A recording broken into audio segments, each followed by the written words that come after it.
वेदाहमेतं पुरुषं महान्तं आदित्यवर्णं तमसः परस्तात् तमेव विदित्वाति मृत्युमीति नान्यः पन्था विद्यते अनाय। समादरणीय आचार्य श्री दिनेश जी, आर्य वन ट्रस्ट के सभी अधिकारी और सदस्य महानुभाव, आगंतुक अतिथि महानुभाव, पवित्र ब्रह्मचारियों, महर्षि दयानंद जी महाराज ने सत्यार्थ प्रकाश में एक बड़ा पवित्र प्रकरण जो है वो हम सब के बीच में रखा है। महर्षि दयानंद जो है वो नौवे समोल्लास में एक बात रखते हैं कि व्यक्ति को अगर मुक्ति पाना हो तो उसका उपाय क्या है। तो बहुत सारी बातें वहाँ रखी हैं, लेकिन उन्होंने एक शब्द का प्रयोग वहाँ किया है, षट संपत्ति। ये जो षट संपत्ति होती है, इसमें 6 उपाय जैसे आप इन पर विचार कर सकते हैं। तो पवित्र ब्रह्मचारियों, एक उसमें जो सबसे पहला आया वो है शम। शम का अर्थ वैसे तो शांति होता है, जैसे सामान्य रूप से 3 दुख होते हैं और 3 शांति भी होती है, आदि दैविक, आदि भौतिक और आध्यात्मिक। लेकिन महर्षि दयानंद जी महाराज ने इस शम का अर्थ जो है, हम अपनी आत्मा और अंतःकरण को जो अपवित्र कार्य हैं, अशुद्ध कार्य हैं, गलत कार्य हैं, अधर्माचरण हैं, इनसे हटाकर और सही तरफ लगाएं। ये महर्षि दयानंद जी महाराज ने वहां लिखा। पवित्र दृष्टि से जब आप कभी विचार करेंगे तो जब आदमी कोई भी अच्छा काम करता है तो भी उसके अंदर बहुत सारी कमियां आने लगती हैं। बहुत अच्छे कामों में, गलत काम में तो कमी ही से ही शुरुआत होती है, लेकिन आप बहुत अच्छे काम करेंगे तब भी आपके अंदर कुछ चीजें आनुषंगिक रूप से खराब धीरे धीरे आने लगेंगी। ये मानव का भी स्वभाव है और हमारे जन्म जन्मांतर के संस्कार भी ऐसे होते हैं। एक शब्द आपको मिलेगा शास्त्र में भी और लोक में भी, उसको चोरी कहते हैं, और वहां अस्ते, एब्डोनमेंट फ्रॉम थेफ्ट, हम चोरी से बचें, ये आपको मिलेगा। तो चोरी जो है, जब आप योग दर्शन पढ़ते हैं तो कहते हैं कि 3 चोरी होती है, कि मन से, वाणी से, शरीर। फिर कहते हैं नहीं साहब 3 में और जोड़ दीजिए, तो उन्होंने कहा लोभ क्रोध मोह पूर्व का। फिर उन्होंने कहा मृदु, मध्य और अधिमात्र। ऐसा करते करते उन्होंने 81 प्रकार की चोरी बताई। आप इसकी कल्पना नहीं कर पाएंगे कि 81 प्रकार की भी हम हिंसा करते हैं, चोरी करते हैं, असत्य भी 81 प्रकार का बोलते हैं, परिग्रह भी हम संभवतः 81 प्रकार का कर देते होंगे। जब ऋषि मुनि कह रहे हैं तो है, लेकिन हम कभी इस पर विचार ही नहीं करते, हम तो बस चलते चले जाते हैं।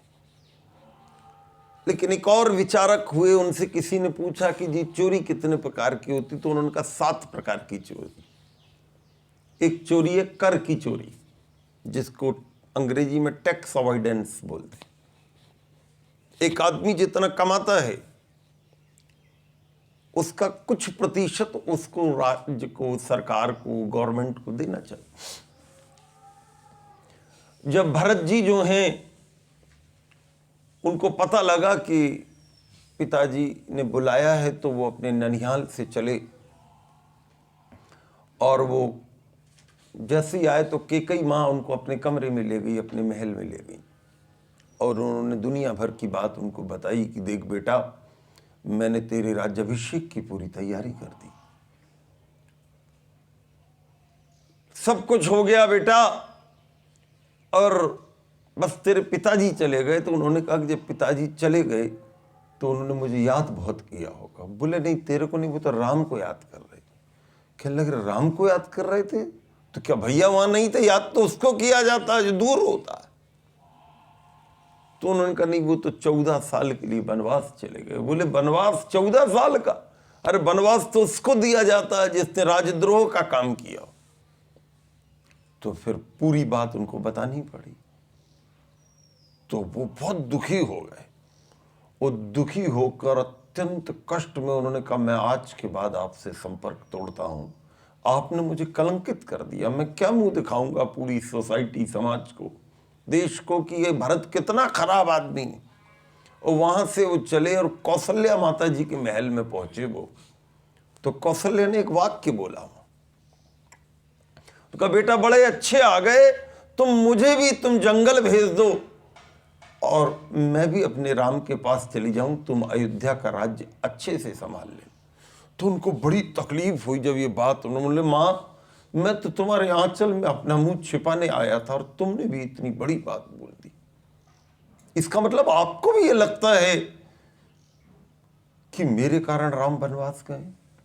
अगर आपको ऐसा लगता है तो मैं कसम खाता हूं, यद्यपि आर्य समाज कसम नहीं खाता है कभी भी।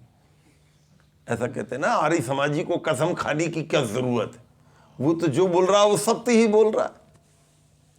एक आत्माराम अमृतसरी करके स्कॉलर हुए आर्य समाज के एक बड़े, तो वो वहां गए तो कोर्ट में केस चल रहा था, तो उनको वहां गवाही के लिए बुलाया गया। तो उन्होंने कहा कि जी आप कौन हो? उन्होंने कहा मैं आत्माराम अमृतसरी आर्य समाज का सेवक हूं।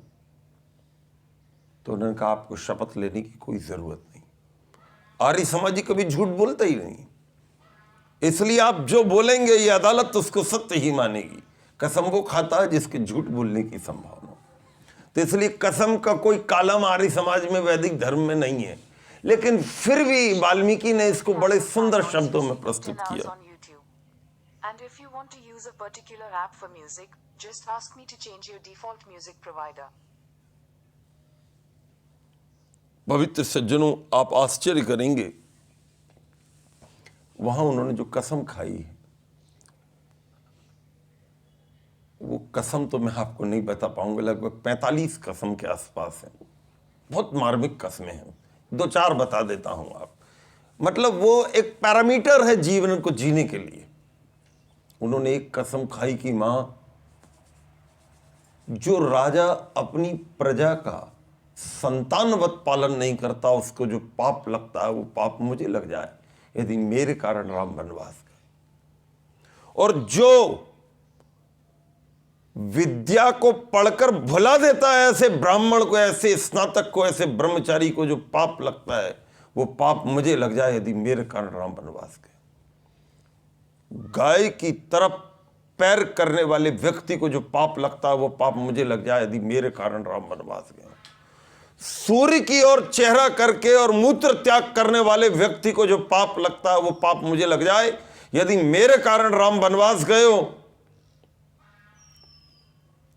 और अपने माता पिता आचार्य का अपमान करने वाले व्यक्ति को जो पाप लगता है, वो पाप मुझे लग जाए यदि मेरे कारण राम वनवास गए। किसी गरीब के झोपड़े जलाने वाले व्यक्ति को जो पाप लगता है, वो पाप मुझे लग जाए यदि मेरे कारण राम वनवास गए हो। और यदि किसी मजदूर से मजदूरी करवाने के बाद, आपके खेत में आपने काम करने के लिए आदमी बुला लिया, आप फैक्ट्री चलाते हैं, कोई आदमी आपके काम करता है, 1 महीना उसने काम किया और 1 महीने के बाद आपकी नीयत बदल गई, आपने भगो इधर से, कुछ नहीं देते हम। तो जो गरीब व्यक्ति की मजदूरी खाने वाले व्यक्ति को जो पाप लगता है, वो पाप मुझे लग जाए यदि मेरे कारण राम वनवास गए। सूर्य उदय के बाद सोने वाले व्यक्ति को जो पाप लगता है, वो मुझे लग जाए यदि मेरे कारण राम वनवास गए हो। ऐसे उन्होंने बहुत सारी बातें बड़ी बड़ी मार्मिक। और जो ब्राह्मण उत्तम संतान पैदा नहीं करता और गलत संतान पैदा कर देता है, सुन लो कान खोल के आर्य समाजी, देखो कैसी कैसी बातें। जो व्यक्ति उत्तम संतान पैदा नहीं करता ब्राह्मण होकर, और या उसकी संतान गलत निकल जाती है, उसको जो पाप लगता है और जो तकलीफ होती है, वो कष्ट मुझे हो जाए यदि मेरे कारण राम वनवास गए। युद्ध से पीठ दिखाने वाले व्यक्ति को जो पाप लगता है, वो ऐसे क्षत्रिय का पाप मुझे लग जाए यदि कोई युद्ध से पीठ दिखाकर भाग जाता। किसी विद्वान से यज्ञ कराने के बाद और उसको दक्षिणा न देने वाले व्यक्ति को जो पाप लगता है, वो पाप मुझे लग जाए यदि मेरे कारण राम वनवास गए हो। बहुत लंबी वो चर्चा है पवित्र सज्जनों, और बहुत मार्मिक है। जो मांस बेचता है, जो शराब बेचता है, उसको जो पाप लगता है, वो पाप मुझे लग जाए यदि मेरे कारण राम वनवास गए हो। और जिसके लिए मैंने ये पूरा कोड किया, वो बात आपकी सेवा में रख दूं, नहीं तो व्याख्यान चूक जाएगा। उन्होंने बोला कि जो कमाने के बाद अपनी आय का 17% दान न देता हो, 17% ऑफ योर इनकम, वो तो वहां छठवां भाग लिखा है। छठवां भाग मतलब आपने 100 लाख रुपए कमाए, तो 17 छंग 102, करीब करीब 16.5% के आसपास बैठेगा वो। करीब करीब 17% आदमी को 100 रुपए में से अपना दे देना चाहिए गवर्नमेंट। इतनी बड़ी बड़ी ट्रेनें चलेंगी, बसें चल रही हैं, एरोप्लेन चल रहे हैं, सड़कें बन रही हैं, हॉस्पिटल है, वैक्सीन लग रही है, संसद भवन है, सुरक्षा है, बाउंड्री पर दुश्मन खड़े हुए हैं, अंदर पुलिस की व्यवस्था करनी पड़ती है, हॉस्पिटलिटी का पूरा सिस्टम बनाना पड़ता है, बड़े बड़े इंजीनियर्स रखने पड़ते हैं, विश्व की पूरी अर्थव्यवस्था पर दृष्टि रखनी पड़ती है, बड़े बड़े इकोनॉमिस्ट रखने पड़ते हैं। गवर्नमेंट नहीं रखेगी तो कौन रखेगा? आप रख लो। देना कुछ नहीं चाहिए, सब कुछ मुझे। भैया जेब से कुछ खर्चा भी तो करो भले आदमी। पवित्र सज्जनों, वो थोड़ी लंबा था, मैंने आपसे निवेदन किया कि कर की चोरी भी चोरी होती है, टैक्स अवॉइडेंस। दूसरी चोरी होती है, उसको कहते हैं कार्य की चोरी, फेल्यूर टू परफॉर्म ड्यूटी। एक आदमी जो है वो काम ही ठीक करने को तैयार नहीं, मतलब कमाल हो गया। भाई हमने जिस बात का वेतन ले रहे हैं उसका काम तो करें भले आदमी। हमको आपने नौकरी पे रखा, भाई आप भाई साहब आज से आप मैनेजर हो, हम आपको इतने पैसे देंगे। अब हम ये सोचते हैं कि पैसा मुझे पूरा मिले और छुट्टी खूब सारी ले लूं, इतनी छुट्टी ले लूं कि ढेर लगा हुआ है छुट्टियों का, ये वाली लीव। मैं तो इतना जानता नहीं, भ्राता जी ने तो सरकारी काम किया है भाई। ऐच्छिक भी होती है, पर गवर्नमेंट के रविवार की अपने आप मिल रही है, दीपावली की मिल रही, त्योहारों की मिल रही, राष्ट्रीय त्योहारों की मिल रही, फलाने की मिल रही, ढिकमे की मिल रही, बीमार हो गए तो मिल रही। लाइन लगी हुई है छुट्टी की, करीब करीब 6 महीने आदमी छुट्टी में निकाले दे रहा है।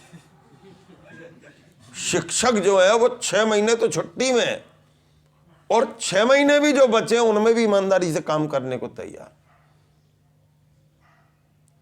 यह है फेल्यूर टू परफॉर्म ड्यूटी। जो तुम्हारी ड्यूटी है, जो तुम्हारा कर्तव्य है, जिसके लिए तुम्हें रोटी मिल रही, वही करने को तैयार नहीं। एक आदमी अध्यापक है, एक इंजीनियर है, एक डॉक्टर है, एक प्रोफेसर है, जहां भी कहीं तुमको कहीं पर बैठाया गया है और जिसके बदले में तुम्हारी जीविका चल रही है, ईमानदारी से उस काम को करना चाहिए। तुम पवित्र सज्जनों, तीसरी चोरी है वस्तुओं की चोरी। इसको कहते इंडल्जिंग इन स्मगलिंग। अब ये क्या है कि एक आदमी क्या करता है कि वो जाता है और सामान जेब में रख के ले आता है। एक आदमी चप्पल जो है वो बहुत नई नई पहनता था, तो उसने उससे कहा साहब आप इतनी चप्पल कहां से ला? कह लगे मेरे घर के सामने मंदिर है, मैं सुबह भगवान के दर्शन करने चले जाता हूं, लौटते टाइम चप्पल बदल के ले आता हूं। प्रतिदिन नई चप्पल मिल रही, पता नहीं भगवान के दर्शन कर रहा है कि चप्पल बदल रहा, भगवान जाने कौन किसको ठग रहा। जब मैं दुबई गया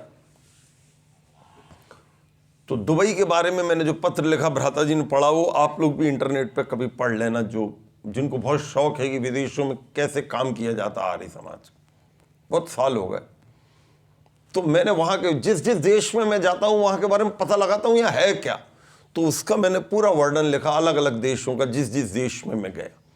तो जब मैं दुबई गया तो पता लगा कि वहाँ देश विदेशों के बहुत सारे लोग आते हैं और वहाँ से सोना खरीद के लाते हैं और अपने अपने देश को चूना लगाते हैं। अब भाई आपने ड्यूटी तो उसकी खा गए ना। और मजे की बात है, मेरे एक यजमान है दिल्ली में, मैंने उनसे कहा कि आप क्या करते? बोले गुरुजी हमारा सोने का काम है। तो मैंने कहा, बोले हमारे 8 शोरूम हैं सोने के। तो मैंने कहा आप कितना सोने का काम करते हैं? बोले 1-2 किलो का करीब करीब रोज काम होता है, मतलब 1 किलो सोने। तो मैंने कहा ये करते क्या है? कहने लगे पूरी इंडस्ट्री चलती है सोने की हमारे यहाँ। तो उन्हें दिखाने ले गए, उनके पूरे उसमें खूब सारे लोग काम कर रहे थे सोने के। तो बोले ये, मैंने कहा कहाँ बेचते हैं? बोले ये इंग्लैंड जाता, अमेरिका जाता, दुबई जाता। मैंने सोचा देखो हम दुबई जाके सोना चोरी करके ला रहे हैं कि वहाँ की ड्यूटी बच जाए, और यहीं का सोना वहाँ जा रहा है। दुबई के बारे में ऐसी कहावत है कि वो शुद्ध सोना देते हैं।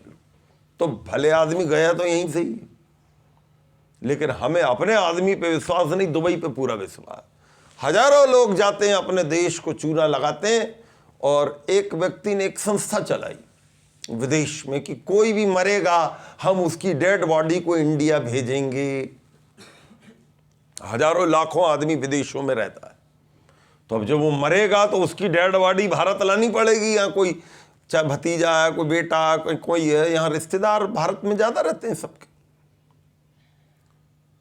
तो वहां से बड़े दिन चलता रहा भाई, रामलाल जी मर गए, इनकी लाश ले जाके चलो भाई आप अहमदाबाद पहुंचा दीजिए, तो आप दिल्ली पहुंचा दीजिए, तो फलाना पहुंचा दो, तो कर्नाटक पहुंचा दो। लाश आती रही, लोग बड़ा आश्चर्य करे कि फ्री में ये संस्था कैसे चल रही।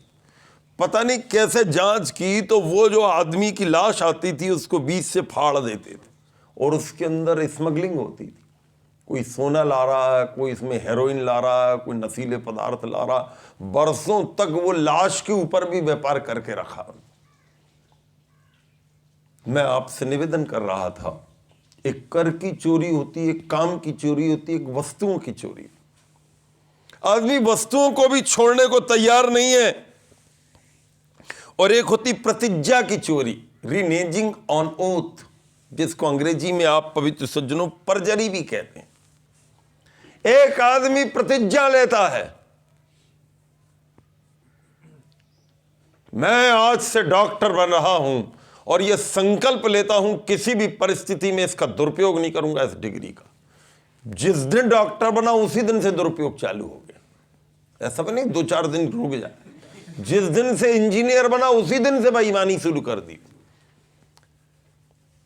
जिन दिन से उसने कहा आज मैं एमएलए बनता हूं और मैं संकल्प लेता हूं देश के संविधान का उल्लंघन, उसी दिन उल्लंघन चालू कर दिया। जिस चीज की हम शपथ लेते हैं, शपथ लेना तो सरल है, उसे निभाना ही कठिन है। साधना का पथ कठिन है, साधना का पथ कठिन। शलभ बन जलना सरल है, दीप की जलती शिखा पर। स्वयं को तिल तिल जलाकर वो दीप बनना ही कठिन है, दीप बनना ही कठिन है। कहना बड़ा सरल है कि मैंने ये शपथ ले ली है, उस आइडेंटिटी पर आप उतर पाए कि नहीं उतर पाए। शपथ तो ले आए आप, बड़ी बड़ी कसमें खा ली आप, वहां जाकर ग्राउंड में तो आप फेल हो गए, बेच दिया अपने ईमान को। एक जगह वेद में मंत्र आता है, मैं लाखों रुपए में भी अपने भगवान को न बेचूं, भगवान की भक्ति को न बेचूं। पवित्र सज्जनों और ब्रह्मचारियों, आदमी अपनी प्रतिज्ञा को ना तोड़े। वैसे भजन वाले बहुत अच्छा भजन गाते हैं। जब महर्षि दयानंद जो हैं वो अपने गुरुदेव के यहाँ से 1863 को पढ़कर निकले मथुरा, तो गुरुदेव प्रतिज्ञा है मेरी पूरी करके दिखला दूंगा, मैं वैदिक धर्म की वेदी पर जीवन अपना चढ़ा दूंगा। हो हमारे तो ऋषि मुनि ऐसे अपने आप को दान कर देते थे, हम प्रतिज्ञा लेकर तोड़ देते हैं। बहुत सारे लोग आपको मिलेंगे ब्रह्मचर्य की प्रतिज्ञा ली, बाद में तोड़ दिया, अरे कल लो शादी कौन देख रहा है। बहुत सारे आपको मिलेंगे। बहुत सारे ऐसे हैं कि गृहस्थ का उत्तम पालन करूंगा और कुछ ही दिन शादी और भाग गए पत्नी को छोड़ के। ये दूसरी मूर्खता कर दी। अरे ब्रह्मचारी ही रह रहे तो पूरा ही रह लेते, तो गृहस्थी रह रहे तो वही सही तरीके से रह लेते। तो वानप्रस्थ लेने के बाद आदमी पैंट शर्ट पहने के और पार्टियों में भी चला जाता है। वानप्रस्थ भी ले लिया और फिर भी मन नहीं मानता, क्या करें। तो आपको ऐसे लोग मिलेंगे।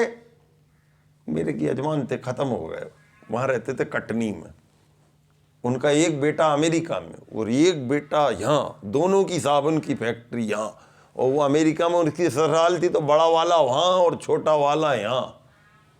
चैम्बर ऑफ कॉमर्स के अध्यक्ष थे हर भगवान सिंह खन्ना। तो बताते थे हम पाकिस्तान से आए तो हम तो बस अपना किसी तरह आ गए, थोड़ा बचा बुचू के, और यहाँ हमने बिल्कुल नई दुनिया चालू की। बेतहाशा पैसा कमाया हर भगवान सिंह खन्ना ने। तो मैं उनसे कहता, दादाजी आप चक्कर में काहे को पड़े रहते हो? कल नहीं, मैं नहीं पढ़ता। वो छोटे बेटे को हमने भाई, मान लीजिए कि शहर का भी साबुन का बहुत बड़ा काम है और गांव का भी है, तो छोटा बेटा गांव में पूरा माल बेचेगा, बड़ा वाला शहर का बेचेगा, जिससे किचकिच भी ना हो, दोनों की फैक्ट्री चलती रहे। फिर क्या हुआ, वो लड़का चला गया अमेरिका। तो लड़के ने कहा कि पापा मैं तो अमेरिका में यहाँ अपना धंधा पानी कर रहा हूँ, लेकिन वो फैक्ट्री बंद नहीं करूँगा इंडिया वाली, तो आप मोटा मोटा देख लिया करो। मैंने कहा दादाजी आपको क्या जरूरत है इस उम्र में चक्कर में फंस। वो बैठा अमेरिका में, आपके जाने का टाइम है दुनिया से, आप काहे को चक्कर में पड़े हो? इतना माल बिका, उतना बिका, फलाना हुआ, थोड़ा हिसाब देखना पड़ेगा। कहने अब करना पड़ता। बच्चे ने बोला, मैंने कहा कोई ज़रूरत नहीं माने। 2-4 साल निकले, वो संसार से चले गए। जैसे ही उम्र, लड़के ने एक मुनीम रख लिया 5,000 10,000 का, बाप 10,000 में मिल गया। बताइए, तुमने तो अपना टाइम जाने का खराब कर दिया ना। संस्कार तुम्हारे हिसाब के बन गए। वहां जाते तो ध्यान के संस्कार बनते। अगर किसी आश्रम में आपके यहाँ आ जाते, किसी गुरुकुल में या कहीं, कि भाई मैं तो अपने अंतिम समय जो है मैं नोट गिनने में नहीं लगाना मुझे। आदमी मरते मरते भी गिनाई करते हुए जाता है। बताइए, संस्कार क्यों गलत डाल के चले गया? जो काम आपके 10,000 5,000 में एक मुनीम कर सकता था, दादाजी जाते जाते उसके संस्कार बिना मतलब कर दिए। लड़का तो फिर भी अमेरिका में, वो थोड़ी आ जाएगा आपके वहां। यूं तो हर दर पर सर झुका दूं मेरा, पर नुमाइश का सिजदा इबादत तो नहीं। दिखाने के लिए जो प्रणाम किया जाता है वो प्रणाम होता ही नहीं। इसलिए पवित्र सज्जनों और ब्रह्मचारियों में आपसे निवेदन कर रहा था, अपनी प्रतिज्ञा की चोरी ना करने का। जिस चीज को आप पकड़ लो कि मैं वानप्रस्थी हूं तो हूं, मैं सन्यासी हूं तो फिर सन्यास ही होना चाहिए। तीनों ऐसा छोड़ दो तभी सन्यास लेना, कोई जरूरत नहीं सन्यास। महाराज जी अपने गुरुवर जो थे वो तो कहते सन्यास उसको दूंगा जिसकी संप्रज्ञात समाधि लग जाएगी। संप्रज्ञात समाधि के बिना संन्यास लेने का मतलब क्या? तो मैं आपसे निवेदन कर रहा था। इसके बाद है आचरण की चोरी, वायलेटिंग कोड ऑफ कंडक्ट, जिसको पवित्र सज्जनों इनफिडेलिटी आप लोग कहते हैं। ये क्या होती? चरित्र की गरिमा से गिर जाना, किसी की बहन बेटी को गलत दृष्टि से देखना। आंखों से भी चरित्र गिरता है। 8 प्रकार का दोष बताया गया है इसमें, वो आप पढ़ लेना। केवल देखने से भी जो सुख मिलता है किसी को, वो भी एक ढंग का मैथुन बोला गया। किसी का स्पर्श करना भी, किसी से मजाक करना भी गलत है, किसी के बारे में सोचना भी गलत है। सब वो बड़ा डिटेल में आप पढ़िएगा किस प्रकार से आदमी का पतन होता है।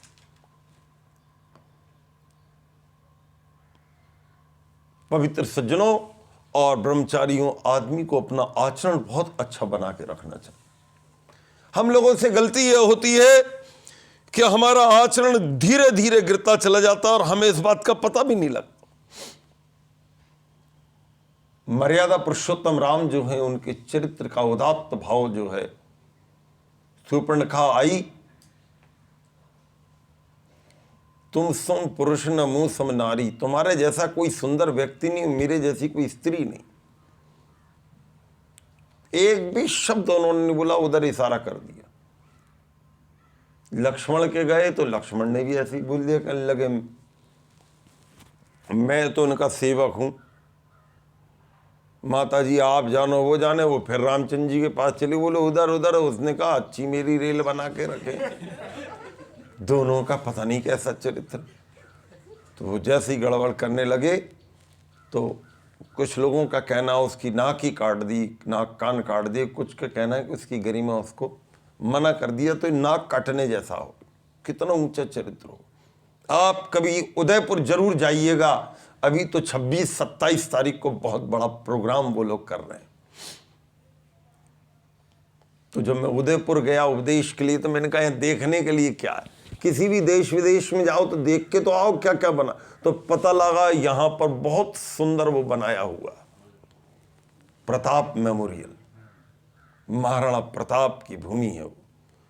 आप उसको देखोगे तो आपके रोंगटे खड़े हो जाएंगे। इतना बेहतरीन प्रस्तुति उन्होंने की है कि अखंडित भारत कैसा था, मर्यादा पुरुषोत्तम राम और कृष्ण का भारत करते करते 12 बंटवारे हो गए देश। आप पढ़िए, उसको देखना। उन्होंने कहा है वो आरएसएस की विचारधारा का है कि कभी ना कभी फिर से भारत एक होगा।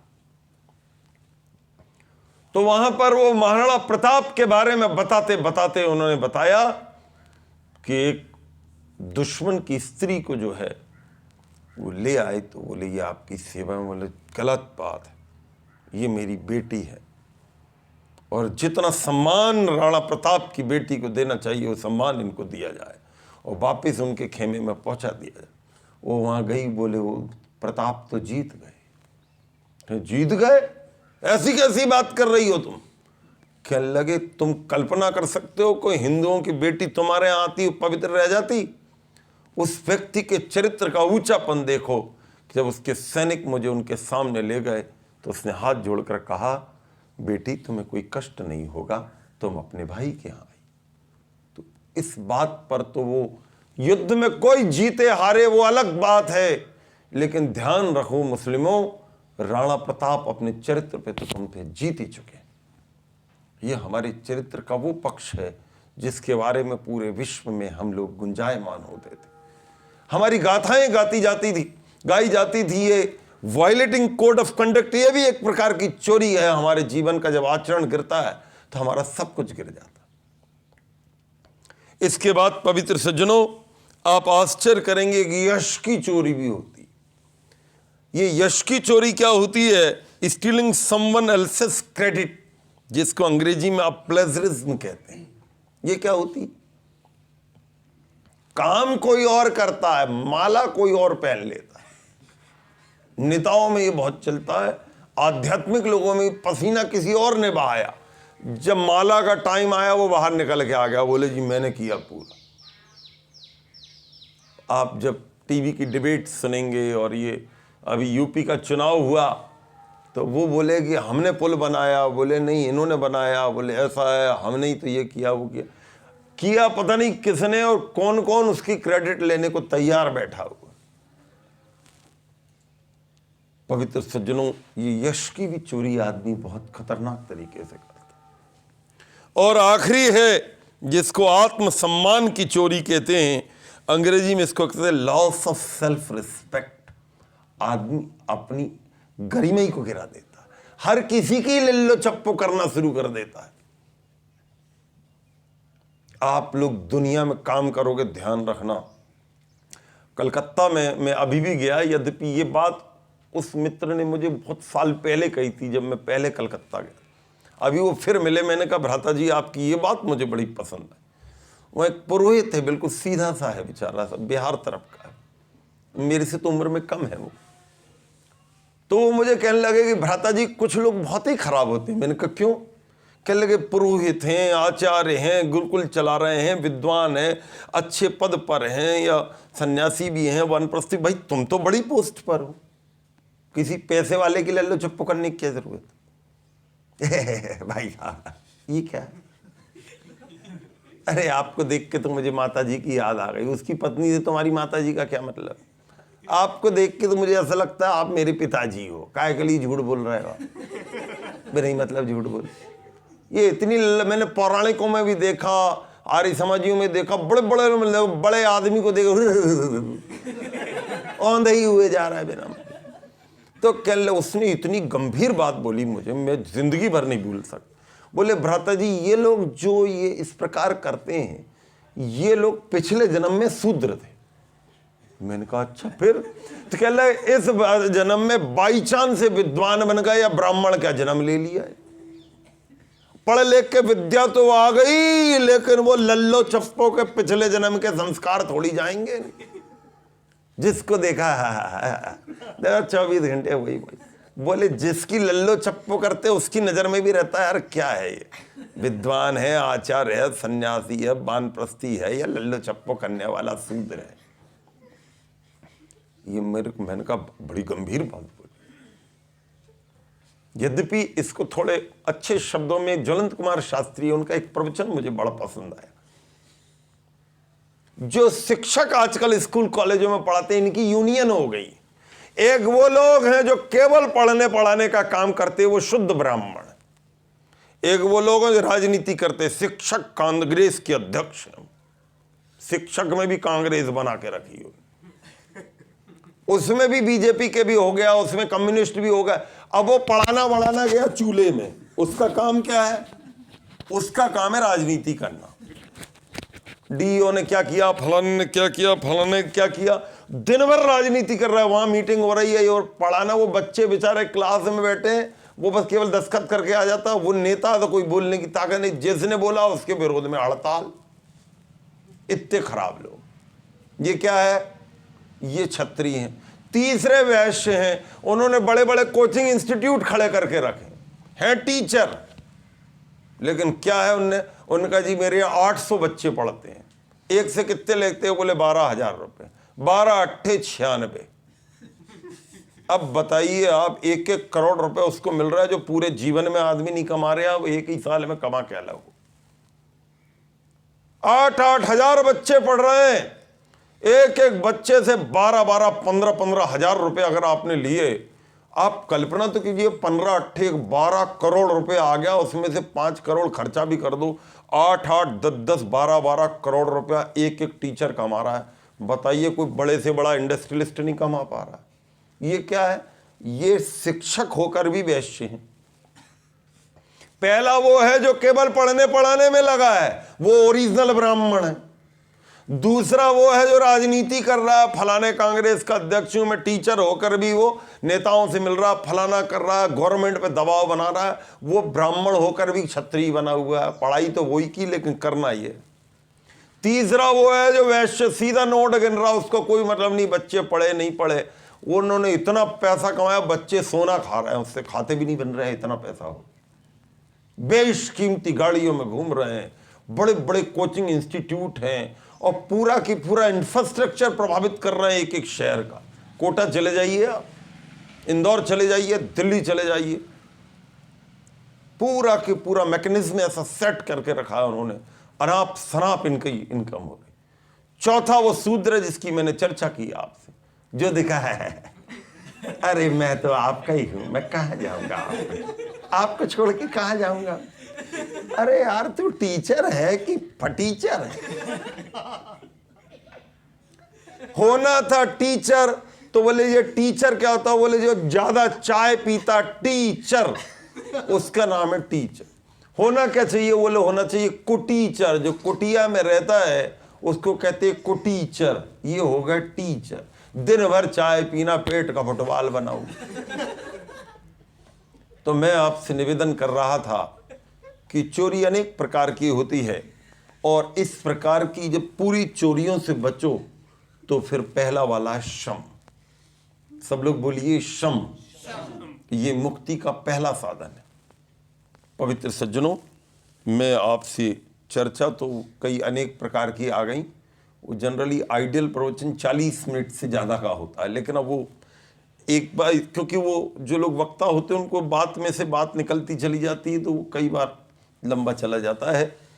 तो इस शम का ज़्यादा से ज़्यादा हम पालन करें, जैसा कि शास्त्रकार ने कहा है, और महर्षि दयानंद ने उसको कोड किया सत्यार्थ प्रकाश में। षटक संपत्ति का जो पहला चरण है वो श्रम है। जितना ज़्यादा आप श्रम का पालन करेंगे फिर दम ठीक होगा। सम दम और फिर तितिक्षा, फिर उपरति और सम दम तितिक्षा, सम दम उपरति तितिक्षा श्रद्धा और समाधान। सम दम उपरति तितिक्षा श्रद्धा और समाधान, ये 6 हैं। और यद्यपि इसकी डिटेल नौवें उल्लास में और अच्छी आपको मिलेगी। मैंने तो केवल श्रम की आपसे चर्चा की। भगवान इतनी शक्ति दे कि हम श्रम को ठीक से समझ सकें और जीवन में उतार सकें और इस प्रकार की 7 चोरियों से बच सकें। ओम शांति शांति शांति।